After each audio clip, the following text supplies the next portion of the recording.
بسم اللہ الرحمن الرحیم والصلاة والسلام علی رسولہ الکریم وعلی آلہ وصحبہ اجمعین، اما بعد۔ میرے محترم بھائیوں، بہنوں، بچوں، بچیوں، عزیزوں، جاننے والے، نہ جاننے والے، السلام علیکم ورحمۃ اللہ وبرکاتہ۔ کچھ دنوں سے میں قرآن سے اللہ کی پسندیدہ ہستیاں کون ہیں، کہ اللہ کس کو پسند کرتا ہے، ولی دوست کو کہتے ہیں۔ تو اللہ کا دوست کون ہے؟ وہ یہ کوئی وراثتی چیز نہیں ہے کہ ایک بڑے اولیاء اللہ تھے تو اب ان کا بیٹا بھی انہی جیسا ہوگا۔ ہمارے یہاں وراثت چلتی ہے کہ بڑے بزرگ کا بیٹا بھی بزرگ بن جاتا ہے، چاہے وہ کلین شیو ہو، وہ لوگ اس کے پاؤں چوم رہے ہوتے ہیں، جہالت ہے۔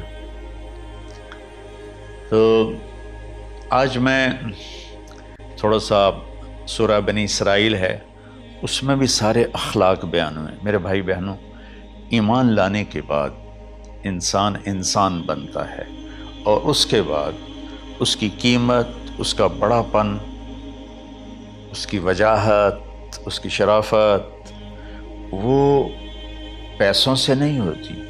پیسوں سے انسان مالدار تو ہو جاتا ہے، بڑا نہیں بنتا، بڑا نہیں بنتا۔ ہمارا علم غلط ہو گیا۔ بڑا بڑا بندہ جے بولدیاں 3 ملن یہ 200 مربن، یہ نوابہ فلانا ہے، نوابہ فلانا ہے۔ میرے بھائیو، یہ بالکل غلط علم ہے۔ بڑا وہ ہے جسے اللہ پسند کرے، بڑا وہ ہے جو میرے نبی کی زندگی کے پیچھے چلے، بڑا وہ ہے جس سے اللہ تعالیٰ راضی ہو جائے، باقی سب چھوٹے چھوٹے ہیں۔ تو آج ایک تیسری جگہ سے میں کچھ باتیں قرآن سے عرض کروں گا جن کا تعلق ہمارے ایمان سے بھی ہے، اخلاق سے بھی ہے۔ وہ ہے بسم اللہ الرحمن الرحیم، وَقَضَىٰ رَبُّكَ أَلَّا تَعْبُدُوا إِلَّا إِيَّاهُ بِالْوَالِدَيْنِ إِحْسَانًا إِمَّا يَبْلُغَنَّ عِندَكَ الْكِبَرَ أَحَدُهُمَا أَوْ كِلَاهُمَا فَلَا تَقُل لَّهُمَا أُفٍّ وَلَا تَنْهَرْهُمَا وَقُل لَّهُمَا قَوْلًا كَرِيمًا وَاخْفِضْ لَهُمَا جَنَاحَ الذُّلِّ مِنَ الرَّحْمَةِ وَقُل رَّبِّ ارْحَمْهُمَا كَمَا رَبَّيَانِي صَغِيرًا۔ یہ بہت بڑا مضمون ہے۔ اللہ نے قرآن بھر دیا والدین کے خدمت کے لیے، والدین کی اطاعت کے لیے، والدین کی ماننے کے لیے۔ پہلا جملہ ہے اور تیرے رب نے فیصلہ کیا، ایک مطلب۔ دوسرا، اور تیرے رب نے حکم کیا کہ بندگی صرف اللہ کی ہے، بندگی صرف اللہ کی ہے۔ عبد اسے کہتے ہیں جو ہر بات پہ سر جھکا دے، عبد اسے کہتے ہیں جو ہر بات پہ بچھ جائے، اس کو عبد کہتے ہیں۔ تو اللہ کہہ رہا ہے میرے بندو، میرا ایک فیصلہ ہے اور میرا ایک حکم ہے، میرے سوا نہ تمہارا ہاتھ کسی کے آگے پھیلے، نہ تمہاری گردن کسی کے آگے جھکے۔ ایک دوسرے سے مدد لینا، اس کو ایک دوسرے کی تعاونوں میں آ جاتا، تعاونوا علی البر والتقوی، ایک دوسرے کا ساتھ دو، ایک دوسرے کی مدد کرو۔ میرے نبی قرضہ اٹھاتے تھے۔ میرے نبی جب انتقال ہوا تو آپ کی زرہ 9 وسق پر، وسق 5 من کا ہوتا ہے، تو وہ جو کے بدلے آپ نے زرہ رکھوائی تھی کہ جب میں تمہیں ادا کروں گا زرہ لے لوں گا، اور آپ کا انتقال ہو گیا، آپ زرہ اپنی واپس نہیں لے سکے۔ وہ چیزیں جن کا تعلق صرف اللہ کی ذات سے ہے اور کوئی نہیں کر سکتا، اس میں صرف اللہ کے آگے ہاتھ پھیلا، جیسے ہم کہتے ہیں مدد، نصرت۔ اللہ کہتا میں ہوں، الا ان نصر اللہ قریب، سنو میری مدد تمہارے قریب ہے۔ تو اللہ تعبدوا الا ایاہ، بس ایک چھوٹا سا جملہ اللہ نے یہاں کے، چونکہ یہاں اللہ نے والدین اور اخلاق بتانے تھے تو اپنے لیے صرف ایک جملہ بولا، باقی باتیں بھی اللہ کے لیے ہیں،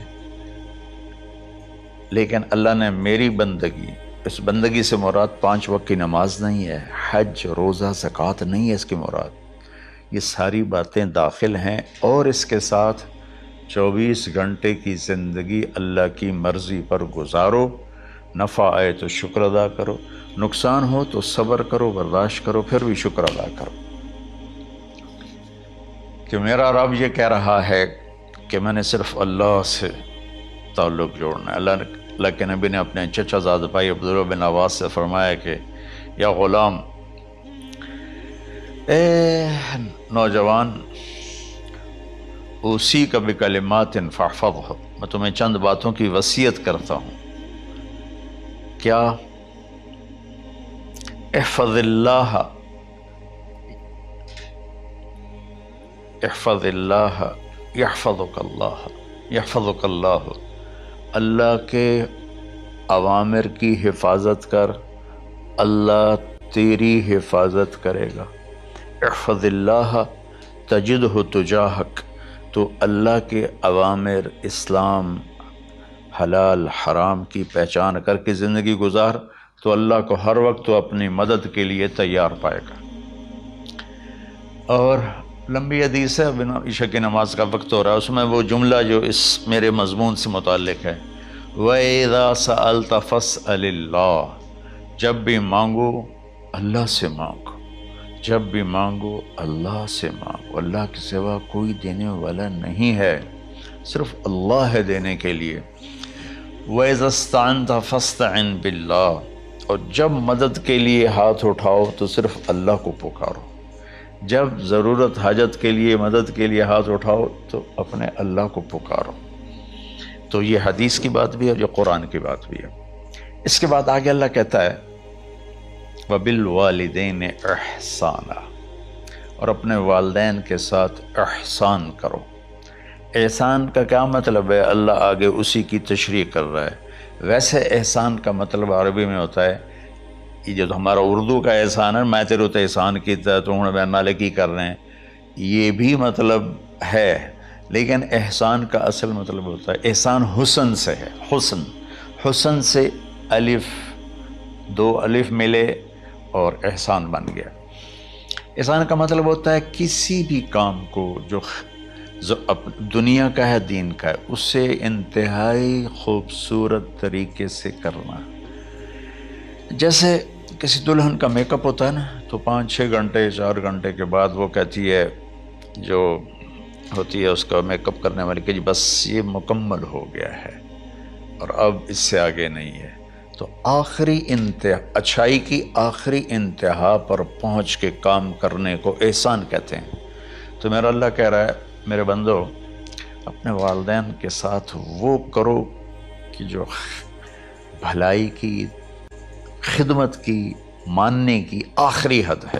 سبحان اللہ۔ وبالوالدین احسان، بالوالدین پہلے ہے، احسان بعد میں ہے۔ اللہ تعالیٰ نے باقی سب کو پیچھے کر کے فرمایا کہ دیکھو خاص طور پہ ماں باپ کے ساتھ وہ رویہ کرو کہ ان کے دل سے دعائیں نکلیں۔ چند دن پہلے ایک والد یوں ہاتھ اٹھا کے کہہ رہا تھا اپنے بیٹے، اکلوتا بیٹا، میں منگنا اللہ کو لو، اللہ تینوں چاہ لگے۔ باپ بیٹے کے لیے یہ دعا مانگ رہا تھا اور بیٹا اکیلا ہے، یہ بد دعا باپ کر رہا تھا۔ تو بھائیو، ایسی اولاد نہ بنو جس ماں نے پیٹ میں 9 مہینے اٹھایا، پھر جننے کی تکلیف برداشت کی۔ ایک شخص آیا حضرت عبید بن عمیر کے پاس کہ حضرت میں نے ماں کو اپنے کندھے پہ بٹھا کے پیدل حج کرایا ہے، مینا لے گیا، عرفات لے گیا، مزدلفہ، پھر مینا، پھر مکہ، تو کیا میں نے ماں کا حق ادا کر دیا؟ میں نے فرمایا ولا تلقۃ واحدہ، بیٹا ابھی ایک تلقہ کا حق بھی ادا نہیں ہو۔ تلقہ کسے کہتے ہیں؟ جب بچہ پیدا ہونے کا وقت آتا ہے تو ماں کو دردوں کی لہریں اٹھتی ہیں، وہ اتنی خوفناک ہوتی ہیں کہ ماں چیخ چیخ کے رہ جاتی ہے، اور بعض اوقات ڈیلیوری لیٹ ہو جاتی ہے تو وہ تڑپتی ہے، روتی ہے۔ وہ جو لہریں ہیں نا، پیٹ میں آتی ہیں جاتی ہیں، آتی ہیں جاتی ہیں، ایک لہر جو درد کی اٹھتی ہے اس کو کہتے ہیں طلقہ۔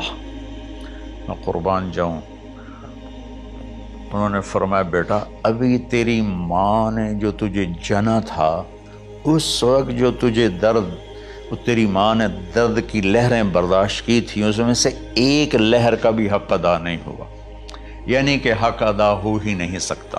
یہ مطلب کہ حق ادا ہو ہی نہیں سکتا، کہ بیٹا ابھی ایک کا بھی نہیں۔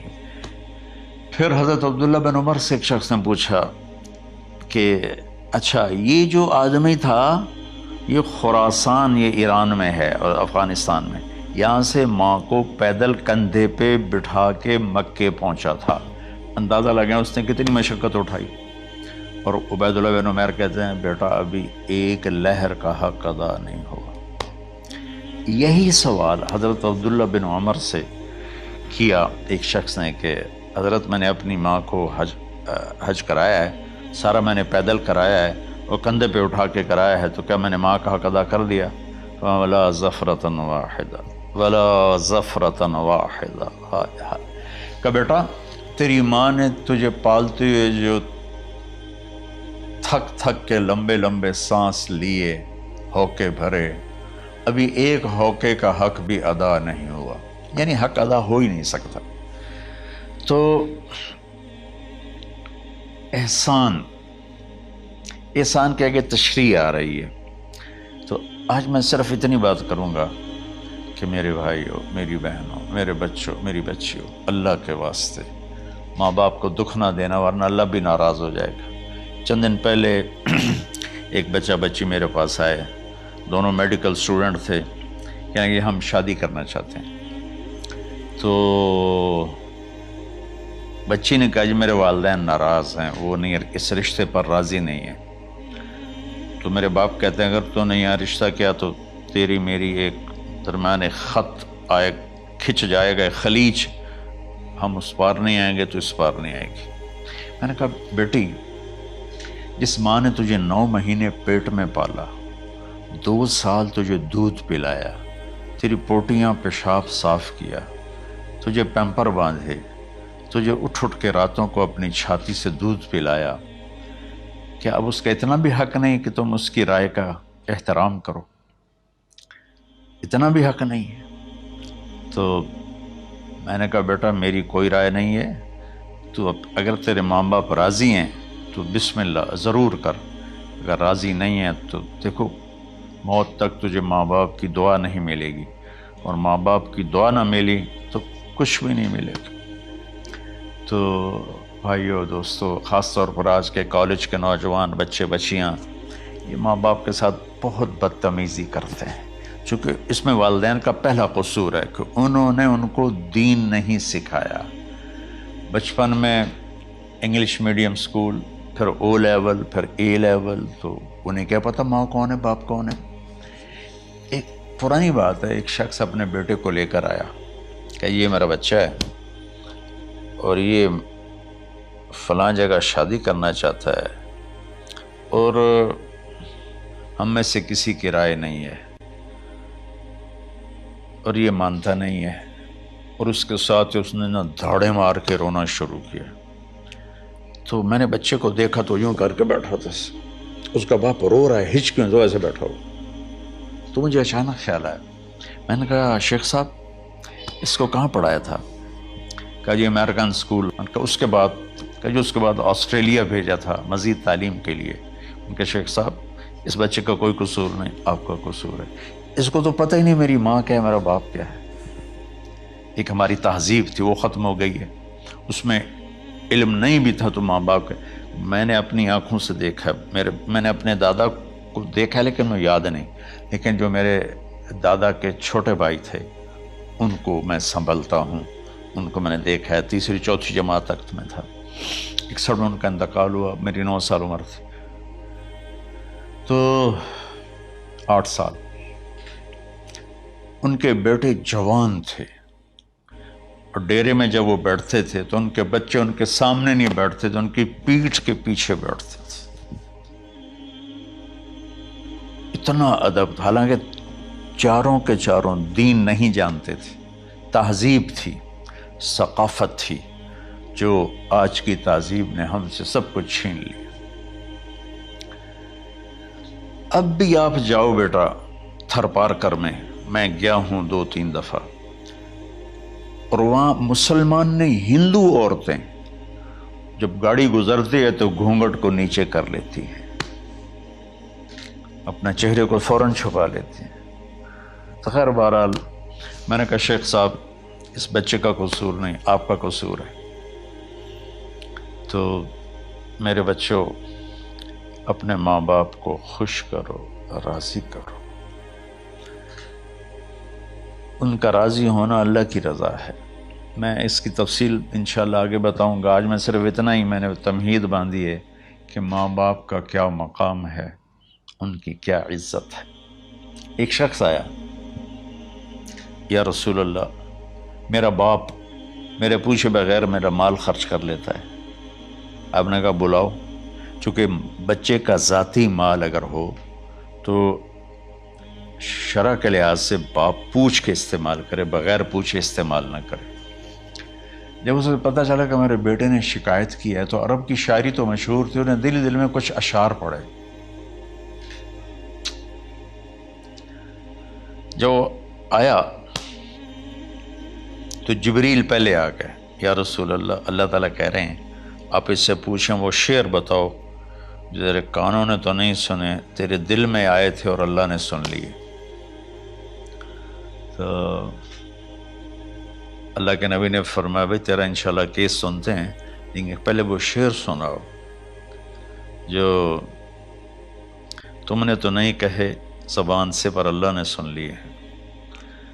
تو